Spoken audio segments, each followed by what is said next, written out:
Our panel is ready to go, but just before our next section gets underway, I just want to tell you a little bit about what you're going to be listening to over the next hour as we lead you up to lunchtime. Now, as we know, shopping and the experience of shopping is nowadays rendered as a smart experience, and the landscape has completely changed in the retail industry. They were saying that data, and I'm sure you guys already know this, but data is the new oil in the retail industry. It's so much as an important driver to what you guys all do. We've got some questions that hopefully the panel are going to be able to answer for you. And the question is how these established and emerging technologies and how the pieces can be blended together to create a future-proof smart business area for you to move into going forward. Now, our next moderator is standing by, who's going to be guiding the panel through the discussions, and if there's any questions, of course, you can ask the panel at any time. But please, I've got a long list to read out. If you could welcome on stage your moderator, Javier Anglanda, the Managing Director of Accenture, the digital lead of MENA and of Turkey. So you come and join us onto the stage, followed by his associates. Right, here we go. Amit Dhamani, the Managing Director of Dhamani Jewels Group. Amit Yadav, the Head of Marketing for 2XL Furniture and Home Décor. We have Charbel, Lahoud, the Head of Digital Scouting of Chalhoub Group. Here, Lawani, the Marketing Manager of Algeria Retail. Manoj Ganapathy, the Division Manager and the Visitors Management of Robotics Division of Jackie's Business Solutions. That's a heck of a title. Megha Kapoor, the Head of Performance Marketing of AYM Commerce. Milat Sayabanin, the Digital Innovation Director of Reem Mall. Rajiv Prashad, the Chief Innovation Officer of Expand Retail. Sarah Jones, the founder and CEO of Spree.com. And finally, but by no means least, we have Vijay Talreja, the co-founder and director of Adapti. Welcome, sir. Round of applause for our panel. Wow, that was a heck of an introduction. Well, Javier, I'm going to hand it over to you, sir, and we'll see you the other side of this at lunchtime. So you've got food to look forward to, but be nice to them. Javier, over to you. Thank you so much. Appreciate it. Great being here today. It's no news to any of us that digital technologies are dramatically changing the way we work, the way our business evolve, and the way we come to be relevant to end customers. It's no news to any of us, and we were discussing before with this fantastic panel group, how much the coins of data makes a difference and how much we use. So often, in our industry, we've seen a lot about this being published. Are we doing it really? Are we implementing data to our advantage? Are we creating differentiation based on data? We've done a global survey around all so we as Accenture, we have 500,000 people, we're working across all industries, a deep focus in retail. And we surveyed all the industries and focus on retail and ancillary businesses in retail. And we found out that although everyone assumes to have data and to be using data, the data being used is very fragmented within the organization. We're not really leveraging at scale, not only within the company, but amongst different pieces. Only 40% of retailers say that they are ready and they're at a scale using their data they have. Out of these 40%, the retailers that with annual revenues over $1 billion US, only 20% have created specific analytics capabilities at scale that allow them to really make data-driven decision points. And again, we all say we are making decisions based on data, but are we really micro-personalizing it? Or maybe we're only piloting it? As one of my good clients will say, in my company, we pilot everything. We have more pilots than Emirates. And this is the reality. But the importance, it's not about the pilot, it's the scaled up. So what we're going to discuss today a lot is about innovation around that and a scale-up innovation that transforms our industries.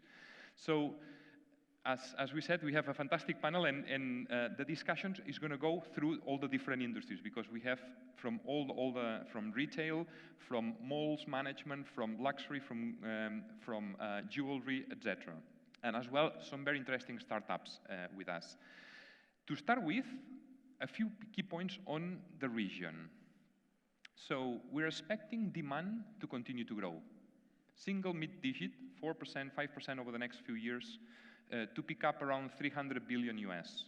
So it's a steady growth in the single digits, which is not massive, but there is a few things that will justify this growth. One, there is increase of population, tourism as well.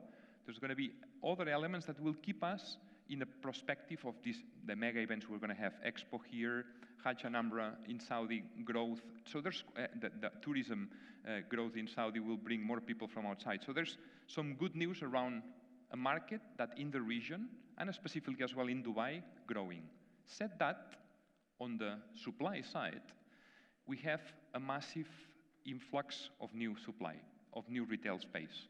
And this will put further pressure on the industry, right? We're expecting over 30% increase of the supply only in Dubai over the next 3 to 4 years. If this comes at full speed, this will put additional pressure across. So innovation is not going to be a question. It's going to be how we innovate at scale, and how we bring this personalization to be more relevant.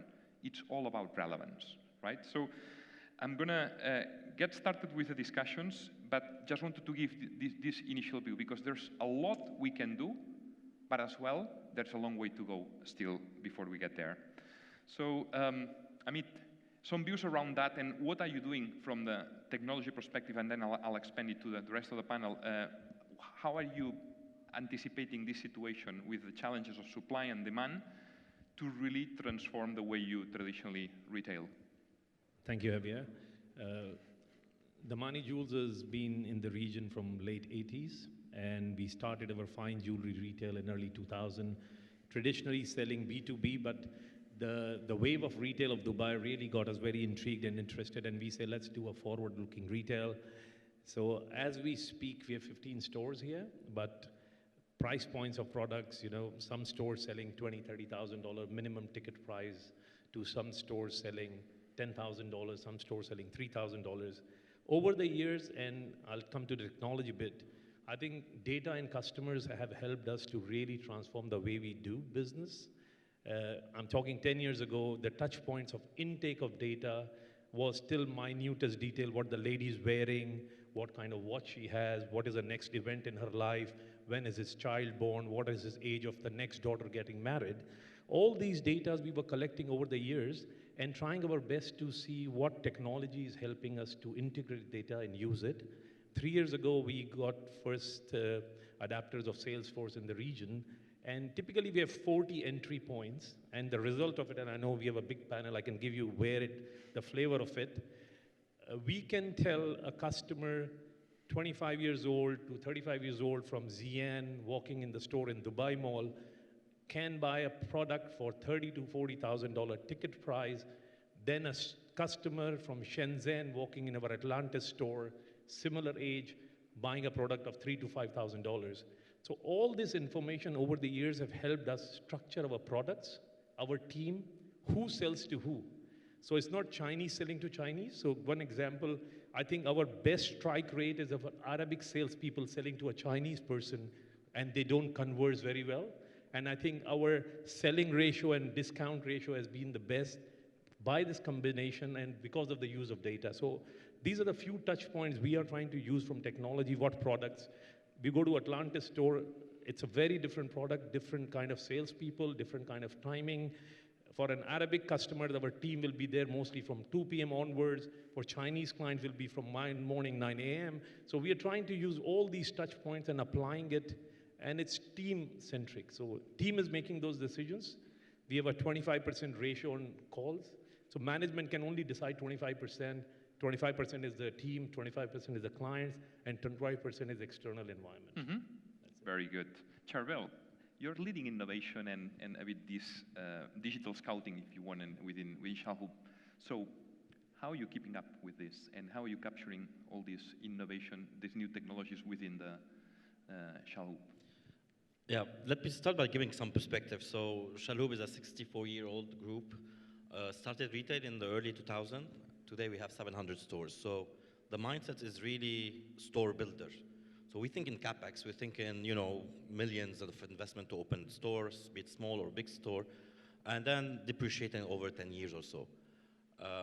So putting technology at the heart of what we do was kind of very difficult to do. It was our role as transformation team in partnership with the technology team to plant seeds all over along the way. I think the inflection point was sometime around 2014-15, where you had this big announcement of Noon with the big investment, and where you had in luxury players like Net-a-Porter or Matches or Farfetch focusing on this region and doing hundreds of millions of dollars of revenue per year. So we end up partnering with Farfetch, but we also, when you look at Farfetch, a company who invests $100 million, a little bit less, in technology every year. They have 800 data scientists, engineers, etc., that run the business. So it kind of changed the perception of technology within our executive committee team, and we started investing in technology, so hiring developers, architects, deploying systems. So in addition to our legacy systems, so we decoupled our legacy system and started investing in CRM tools, in order management system tools to connect all our stores to make stock available easily on our online channels. We started investing in product information management systems. So we kind of built this foundation that is fundamental to start innovating. And when it comes to data, so just 2 weeks ago we hired a great guy from Google and Dyson, who's going to lead our data transformation efforts, and starting building and starting connecting the dots also with launching our loyalty program Muse last month. It's still a silent launch, but we have a great traction of 1,000 enrollment every day. Almost half of the transaction that we do now are loyalty transactions, so we know our customer. So it's really building the foundation for now a data team to come and build insights, build predictive analytics, use AI capabilities to take it to the next level. Excellent, thank you. Here on your side from Algorey, so what can you tell us about your experience of developing this omni-channel journey, right? So I'm sure it's been a massive learning for you. Maybe you want to highlight some of the challenges you faced to bring it to life. Yes, of course. Just to give you a brief background, I represent Algorey Retail. We've got two brands, Springfield and the Face Shop. We were sitting, when I joined the company, we were sitting on a plethora of data and information, what customers are shopping, which mall they are shopping from. What we were struggling with is how to go through the data with a fine comb and to customize everything for each. It's like you going into the store and me going into the store, we should be dealt with differently. So what we started to do was we started customizing offers individually, seeing for a brand like Face Shop, which is beauty, we know people will come back. If one face cream works for you, you will come back. We just wanted to sort of increase your repeat purchase. So if we saw a customer's coming back in 70 days, we would run a campaign to bring them back in 55, 40 days, and that worked for us. For Springfield, what we saw was we tried to do product recommendations because maybe our polos and shirts worked really well. So we tried to tell the polo customer that, hey, we saw that you liked our polos and you might want to try our denim as well. And that also worked. I guess the major challenge which most of us face in any industry is what to do with the data, because we have a lot of it. How do you tailor make it? How do you, because you can read sheets and sheets of information and it can mean nothing unless you actually tailor make it to a specific campaign and to understand what works for which customer. Yes, and I'm sure you sit in a pile of data, but the thing is how you bring it together, how you create that all the areas that typically would see it differently from finance, from logistics, from all the areas within the organization, bring it together, have a governance model over it to have the right quality, the right quantity, and then make decisions based on those. Absolutely, like you have silos where all the information is, it's all taking the right information and making it work for you from a marketing perspective. Is it starting to happen in your organization, or you still believe that there's a journey? It is starting, but it's a long way to go. Generally in UAE, I feel we, as you said, we have pilots, so we've piloted multiple things, but for it to actually run and start bringing good revenue, it's a long way to go. Yeah. But it's a step in the right direction at least. Excellent, thank you. Manoush, let's talk robots, our new friends in the shops, right? Yeah. So tell us your stories about that, because there's a lot of literature around the human and robot interaction and how it really helps or not the retail. And so can you tell us some of the stories and a bit where you've seen it working and what should be tested across the space? Sure. The robotics is a very interesting field, as you can see. This is actually, if you look at the areas like you have a digital world on one side, you have the physical world on the other side. The robot comes actually in between, so it actually plugs in between, and it's basically used for retail to cut down on many mundane tasks, which is usually happening on a daily basis on a retail. It can actually add value. It can be one of the important touch points in the omnichannel experience, and it can be a good journey for the customers. The biggest challenge for people to come to the retail store is because of the online competition, which we have seen. So when the person actually walks into the store, the customer has to be engaged. So if you possibly see, you cannot have as many sales force in a showroom. So the robots can actually help in filtering and collecting the data. It can do sales sales canvassing. It can be a sales associate. It can actually capture the leads. There are many areas. If it is an online store, it can have kind of a click and collect, or you have sales return. There are many areas the robots can be deployed. It is basically the creativity of the organization, how you want to use it, because the robot has got all the functionality. It is the software programming which requires, and actually you can get the best use of the robot. A quick survey: how many of you have deployed robots in your shops, in your point of presence?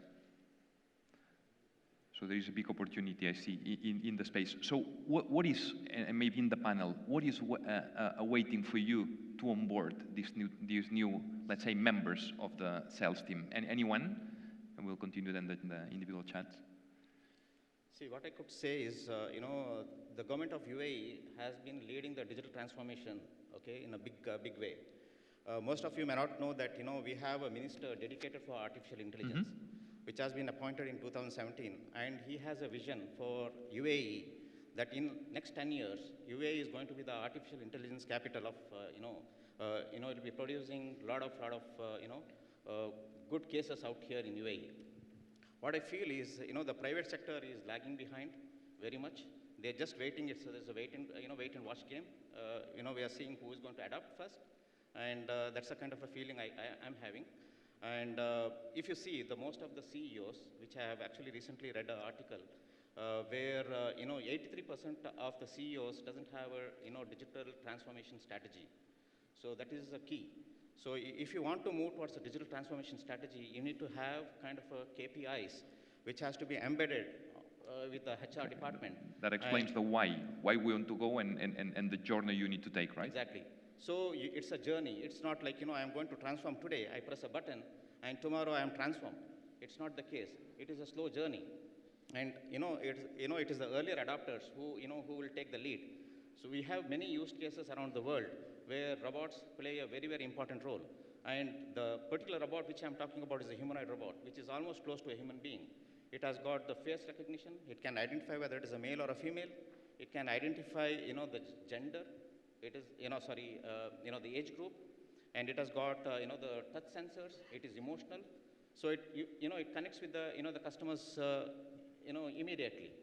So there are many, examples. Automobile market is a big market here in the UAE.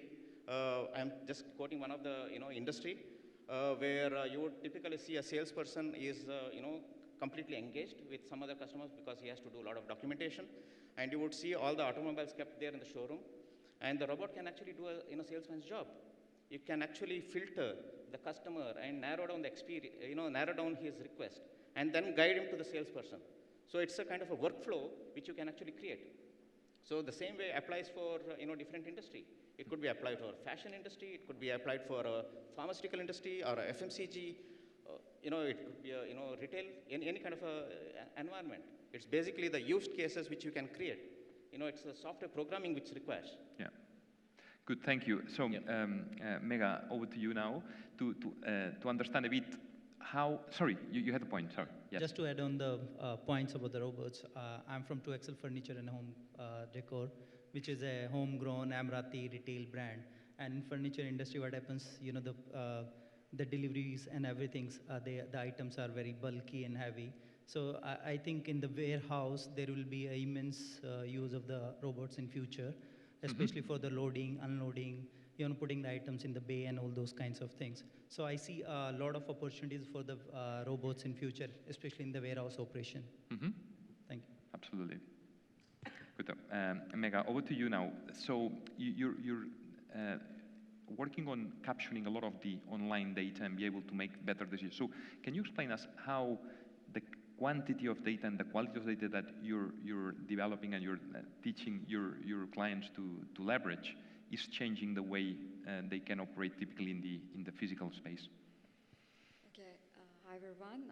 Well, I represent the Noob Online. It's considered to be the #1 grocery shopping application in Saudi Arabia. It has totally changed the way how grocery shopping is done in the kingdom.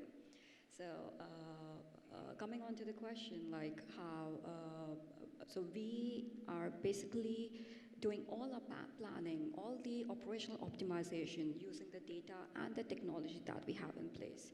So we capture data in various forms, and then we have some sophisticated BI tools. The one that we make use of is known as Looker. So Looker has the capability to visualize the data, and using the visualization, we come up with various insights, and using those insights, we do the necessary planning ahead.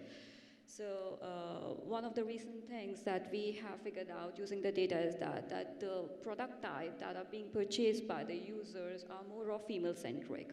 So based on that, we have gathered together that the majority of the consumers are women.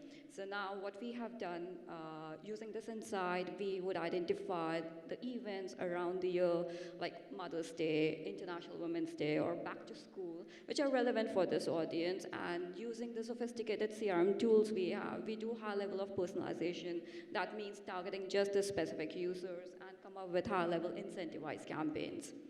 So that's one of the ways. The other would be we, on an ongoing basis, we partner with the third party. So we've recently done a survey with Nielsen Group, wherein the data that was gathered together was that some of the shoppers on the Noob Online, they're a bit skeptical about making purchase of the perishable items.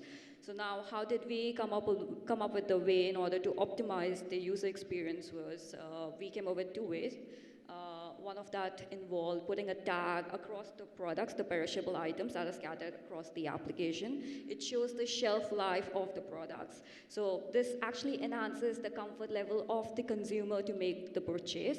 And the other optimization measure that we brought in place was we trained our pickers in the back end that whenever there is a perishable item in the shopping cart, what they need to do is they need to pick those products towards the end, and they have to ensure that the vans that have chiller in it should be used for delivering those products.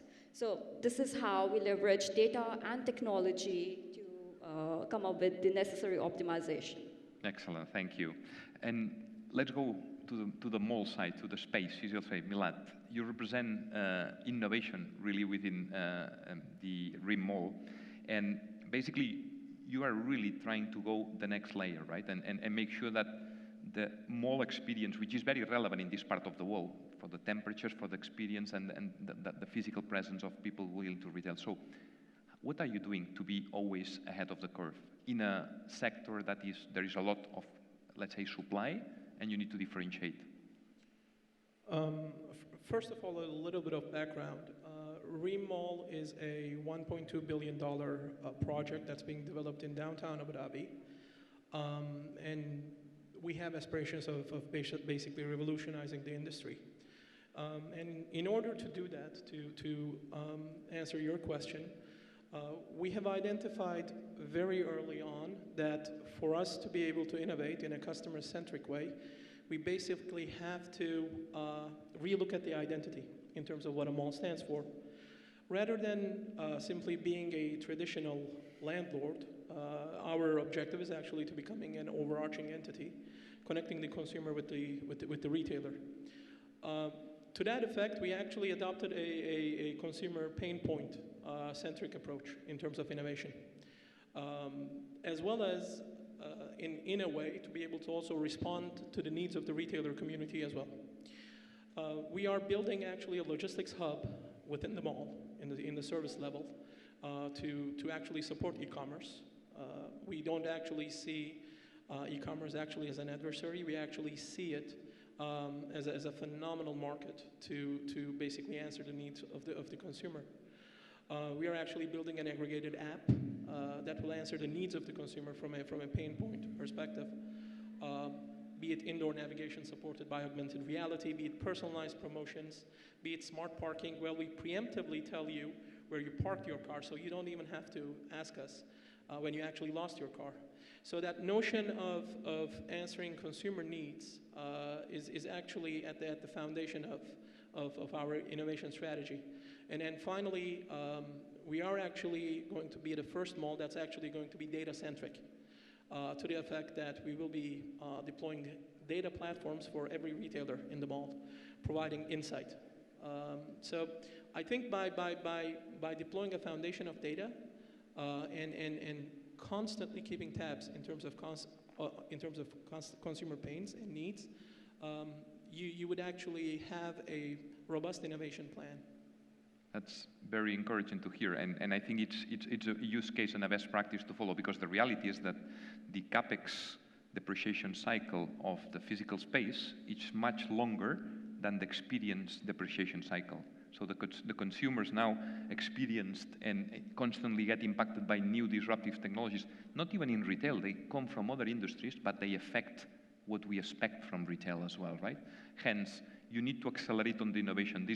You need to have like an innovation factory within to make sure that you are always ahead of the pack. Great to hear. Then, Amit, on your side, so tell us a bit how, from the 2XL Furniture and Home Decor, are approaching all the innovation and transforming, leveraging the latest technologies that is affecting as well your space management. Hi everyone, I'm from 2XL Furniture and Home Decor. We have 9 stores across UAE. Nowadays, every business is in public domain, and the customers, the consumers are very informed, very vocal, and what they require. They have a very clear understanding about it. By understanding in greater requirement of the customers, we are able to provide them the best kind of services and the products which they are looking for. This will help us in better customer loyalty and better customer retention. As e-commerce and social media are getting interlinked, we started doing more shoppable Instagram content, which has taken off very well and helping us in better revenue. This is one thing. The second thing is, one of the challenge which is there in the home decor industry is when the customer come and shop, they normally try to visualize how a particular piece of home furniture will look like into their space. So we are developing an app by the help of which customer can visualize how a particular piece of furniture item, be it a sofa or a dining table or a chandelier, will look into their space, what kind of background it will have, and these kinds of things. So these are some of the things which we are currently doing it as Excellent. Thanks, Amit. Rashid, over to you now. So tell us one story that you've really cracked, bringing all the seeing the confluence of the different technologies with robotics, AI, and so on in retail that transformed the way the client operated. Okay.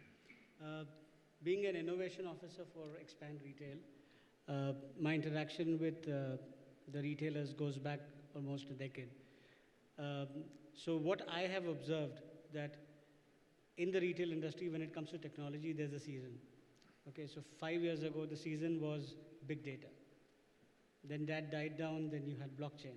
Then that died down, and then you had robotics. Then you have artificial intelligence. So till now, I have not seen a convergence of all these in any particular domain of retail. But like for example, when you take the example of big data, we are right now in the final leg of big data, analytics, okay? And that is prescriptive analytics. So you have descriptive, you have predictive, and then you have prescriptive. Now everyone spoke about big data a few years ago. They were talking about adopting big data and analytics, but I still see the descriptive part of analytics being used everywhere. I hardly see any retailer using even the predictive analytics, forget about the prescriptive analytics.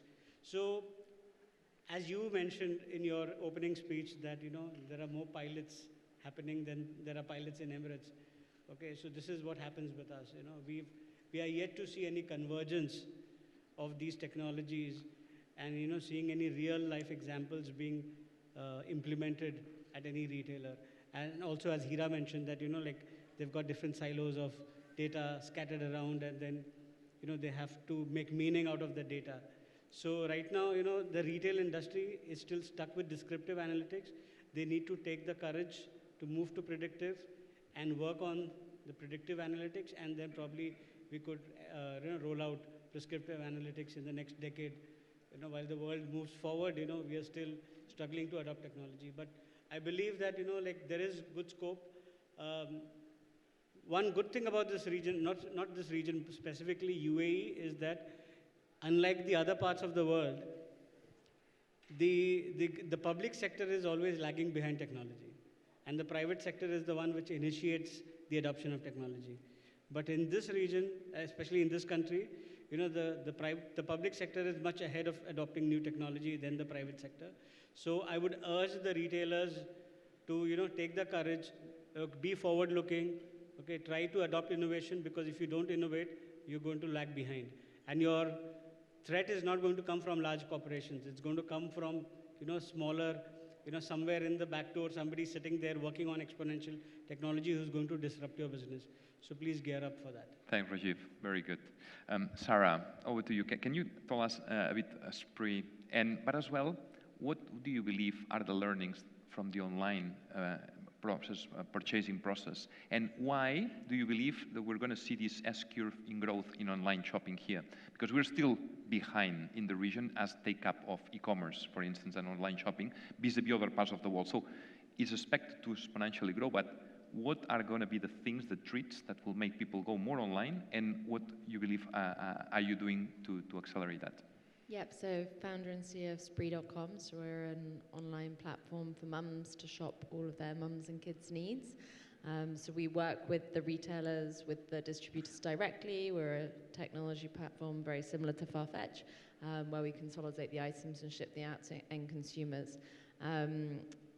So yes, good questions. I think it's tough for the retailers, unless, like you said, they do start innovating. Technology platforms like Spree coming to the market, and there's a number of other players out here that are coming and growing very quickly.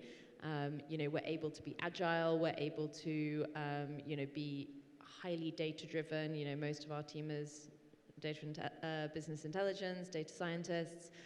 More than 50% of our team is technology. We don't need to pay rent. We're working in the cloud.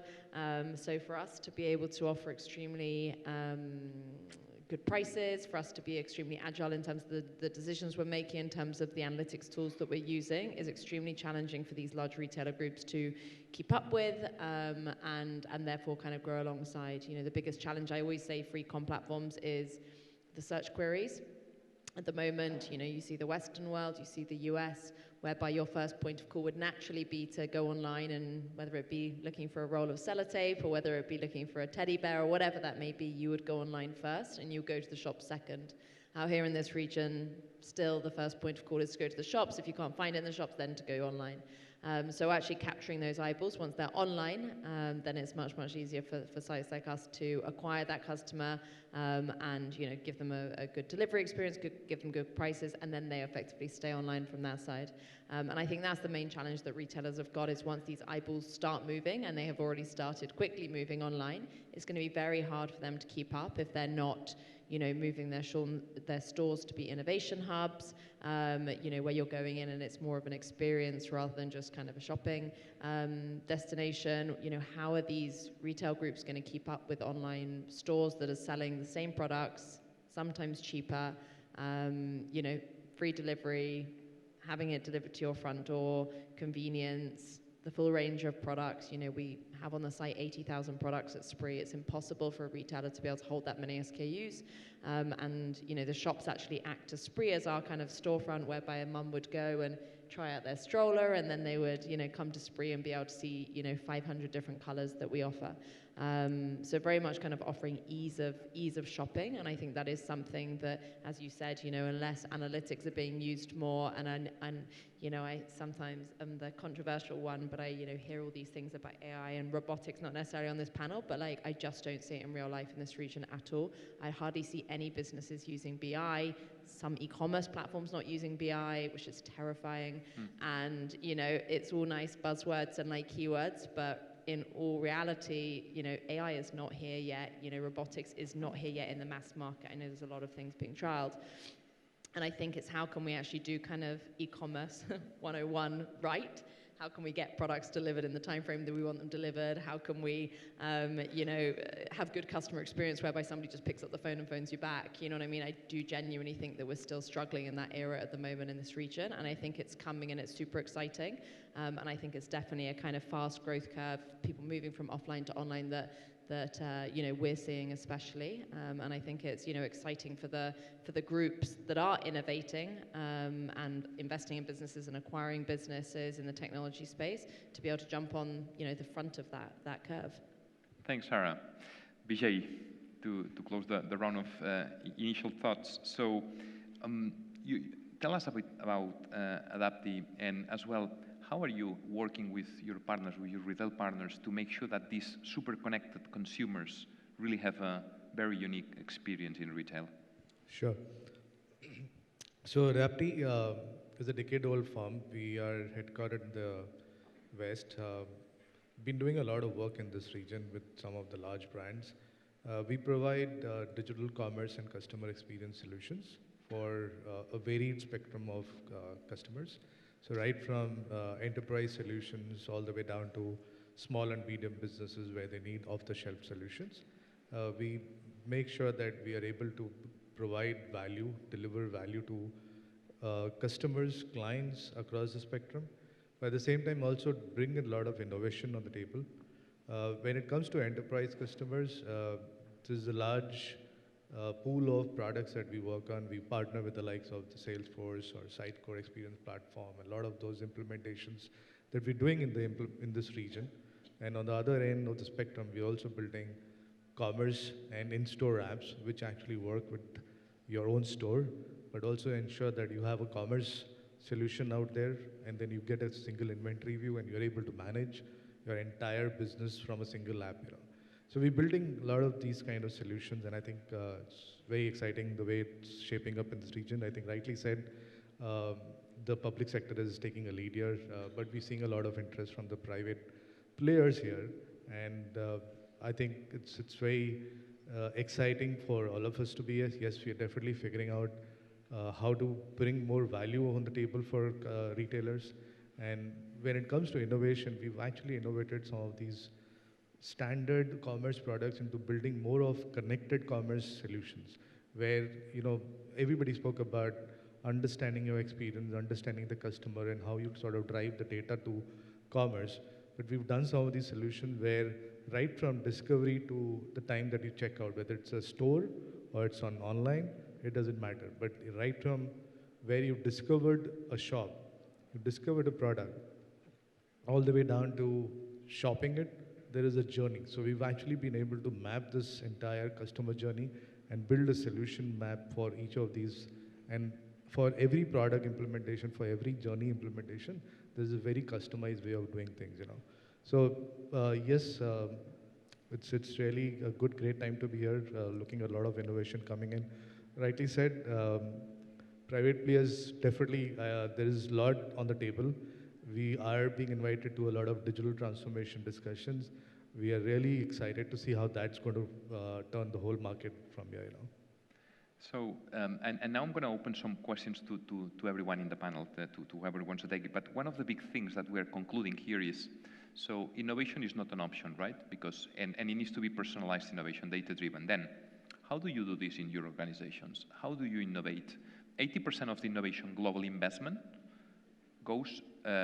doesn't return anything or add to the expectations, and only few ones are really mastering the innovation. We've done some surveys on this, and we have very specific data on retail as well, and doesn't sit as well as the top in terms of innovation capability to scale. Then, how are you doing it in your organizations to innovate, right? And are you putting the side business and then mature it and bring it inside? Are you putting it straight in the middle? How are you doing it? Anyone? Charbel. Let me start quickly. So we need to transform our business and to improve our performance. This is one part of the game. And then we need to innovate and find new areas of growth. So what we did is, we did two things. One is we created a space for innovation called the Greenhouse. So it's a retail space for, it's kind of an accelerator and an incubator where we just launched the scouting for a third cohort to help us solve business pain points that we have across the business, be it in customer experience, in-store technologies, or back-of-house processes. And then we gave this, in this space also, we give the opportunity for Chalhoub employees to come up with ideas and give them funding to innovate and launch new businesses. So this is kind of creating a new mindset and kind of creating this community of people who are thinking out of the box, who when they engage with the startups or the staff of the greenhouse, come up with a regular team and try to change things. However, to accelerate, and just touch a little bit about, we've just kicked off 2 weeks ago a Store of the Future project for leather shoes. And actually what we wanted to do is, we wanted to define the future of stores in this region, and we decided to focus on one brand. And we focus on one brand, we empower completely this brand, we kind of move away the complexity of a big organization like Chalhoub. We give them full empowerment to build a plan and give them 2 years to deliver changes in the store, online, in the back of house, and the experience overall. So it's really, innovation is kind of sometimes in a legacy organization where you have lots of, sometimes complex processes. You need to kind of give them the chance to grow separately. And then our plan is we see what's happening in the successes, and then we take bits and pieces and scale them for the rest of the business. Very good. I tend to agree with globally across industries beyond retail. We've seen that the innovations that really can be scaled up is the ones that are grown separately to the core. Because when you put at the core of your business a new theme, it's like you bring into the organism a new element. The immune system will attack and will kill it. So nurturing it, making it grow, and then when it gets to a critical mass, you bring it to the core. Any other experiences from you? I think as a niche organization with very limited number of people, we have about 150 people in the organization, all towards high-end retail. We have 10 teams, and each team has a no question asked budget of $2,000 on innovation. Very simple, they can just spend the money the way they like to do. They need 3 people to sign off. So certainly one thing is to bring in people who are talented with an innovative idea, but the biggest challenge is existing people, how they innovate. And ask from management is very simple. You have to exponentially change the way you are doing things now. We don't want to be the inventor of everything. We want to be the adapter. Go out on the world, try to see global best practices, apps, or other things people are doing. Bring it in the organization, try it, test it, and run it, and see how it goes. And I'm very, very happy. And I'll just give you a background example. There was a big setup of operation and processes. We spent $200,000 over 2 years to do certain things. A young boy joined the organization, and he gave us 3 apps. And you'll be surprised, 85% of the things what we did in 2 years were at a click of button, and we were able to adapt it, and the cost was $3,000. Fantastic. So, we changed the mindset of trying to do everything ourselves. Now we are actually very open to learn from others and adapt from what other people have done. Any other comments? I think in any innovation endeavor, the primary step is basically a robust situational assessment. And then we are a bit lucky that early on, even before the construction began, we actually quickly understood that in order for malls to become actually relevant in the consumer's life, mainly also stemming from the disruption from e-commerce, that we basically had to change. And it was basically, then the biggest, I think, step was basically understanding where that direction of change is going to happen. And then once that is identified, that's basically supported by consumer and retailer concept validations. And then that actually gives you the blueprint of where that direction happens. But yet again, the reason I think I am, from an innovation profession perspective, is a bit fortunate is that the main stakeholders knew this from the get-go, that this change was necessary, and basically we had to take steps to that end. One of the areas we believe that are very strong on innovation is when you listen to the market and you bring startups. There's, by the type of companies we have a risk profile much lower traditionally to startups that are smaller and more agile. How many of you are bringing startups from outside and really trying to challenge every single step in your value chain or in any your product life cycle?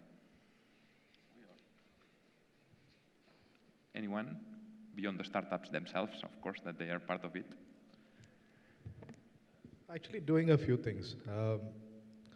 I'm actually a startup enthusiast, which essentially means that I actually invest in startups. I build startups. This is my third company. And clearly, we see there is a lot of agility that each of these startups have, right? And when I'm meeting some of these small and medium businesses, retailers here, I see there's a clear interest to challenge the norm, right? We all know for the fact that if Amazon comes to this market, it disrupts a lot of things here, right? But Amazon also tells you one thing, that a customer who comes to Amazon first time, he's not going to shop, right? It's rarely that he's first time that he's going. It's only the second or the third time that you're going to shop, right? So a lot of these startups are trying to understand the behavior of customers and how they should actually converge that for themselves and how they're able to transform that.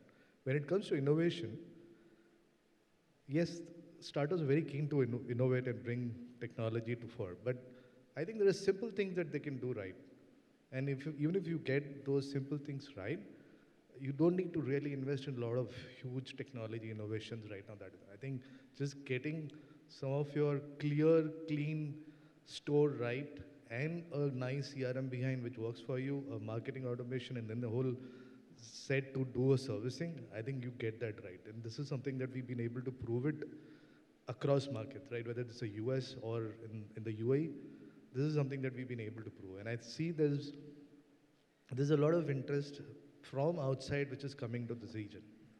Mm-hmm. Clearly, I think the market is shaping up. In my view, and this is also what we've learned from Gartner, being a Gartner client, this region will go forward in next 5 years, much ahead than a lot of others which have been probably ahead of the time. Good. In this journey of transformation, it's very strong the need to have a strong C-level XCOM management buy-in. Now, how are you bringing this top-level buy-in that you eventually will get into the whole team? Because I think that the change management is one of the key elements of the success of this transformation. We need to work and operate radically different in this new environment, right? So how are you guys, any one of you telling a situation, a best practice that you've developed to do this? So inventory management is really a big challenge, especially for e-commerce. So ensuring that the products are always available in stock. So in order to overcome this challenge, we had come up with, in order to overcome these challenges, we had come up with some optimization measures. Some of them involve that we would be soon integrating with the in-store POS. So this means on a real-time basis, we'll get an update on the live product prices and the product availability. Okay, so this way we would ensure the customers will not end up seeing on the application any of the product that goes out of stock. And then we have a full suite of operations tools that are being used in the back end. By the way, a few weeks ago, the New Online won the Most Innovative Technology Award at IDC. IDC is an American body, and the requirement for winning this award was to provide technology that not only streamlines, makes the customer experience so seamless, but also streamlines the backend operations. So using the full stack operations tool, we would ensure that all the backend operations happen seamlessly, and that's not the end of it. Having the technology and the applications is just not the end of it. It's the end consumer or the end user who has to make use of that. So we ensure the people involved in the backend are familiar in terms of how the app is used. So we conduct special training classes for them so that they get up to the mark in terms of using the application, so that there is this fullest use of them. Excellent. Very good. Now, just because we're getting to the top of the hour and everyone is hungry for lunch, so I wanted to do one final round of one question. I want you to be very precise on your crystal ball view about what retail will look like in 10 years. And again, from different perspective, because you represent very different parts of the industry, right? But I mean, you want to get, yeah, maybe we start from yourself. You say retail in 10 years? Wow. Okay. I think the whole skin of retail will not change. The whole ethos of the retail will not change. I think people will still be coming to stores. People will still come and shop in malls. People will still come and want the experience there.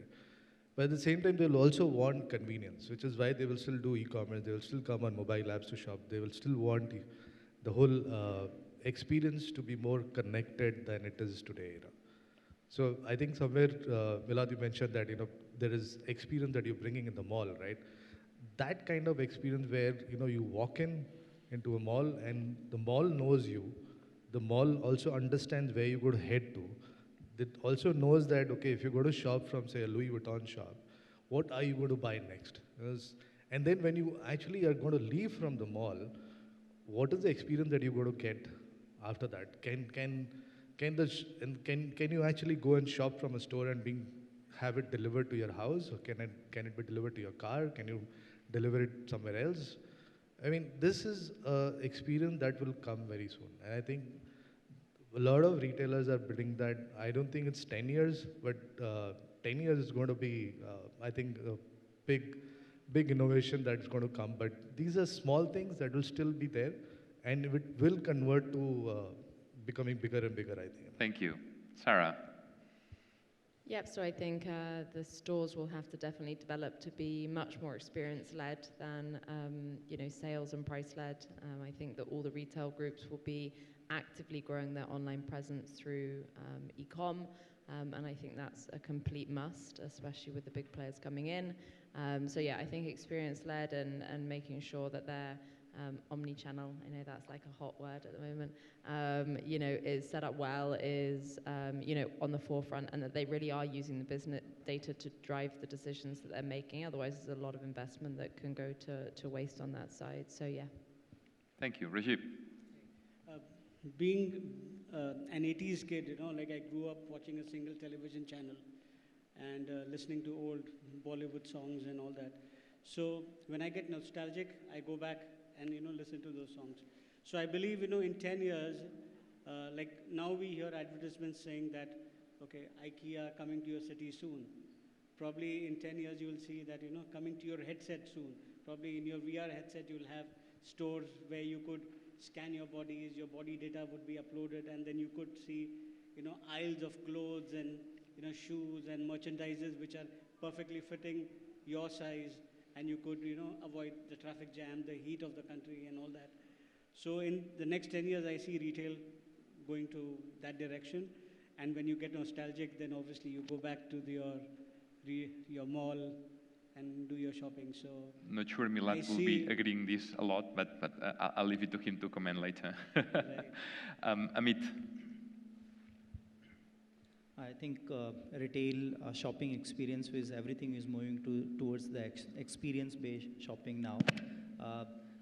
I think augmented reality, virtual reality will play a major role in the shopping decision making, especially in furniture industry, where, when the customer will be walking after a couple of years, we'll be showing him inside the store, okay, this is the shape of your house, size of your house, this is your living room, this is your dining room, and how, if you'll be selecting these kinds of product, how it's going to look like in your particular space.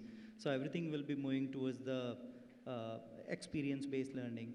And the second thing which will be is to transform that offline shopping experience to the online shopping experience. I think omnichannel shopping experience will play a huge role in the coming times. Okay. Milad?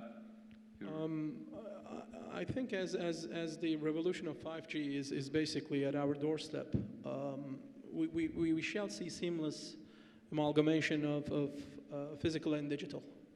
To the effect that there's going to be more machines in our lives. The notion of menial tasks will actually be limited. And to that effect, as it was stated before, I think the notion of experience is going to be, is definitely going to be emphasized.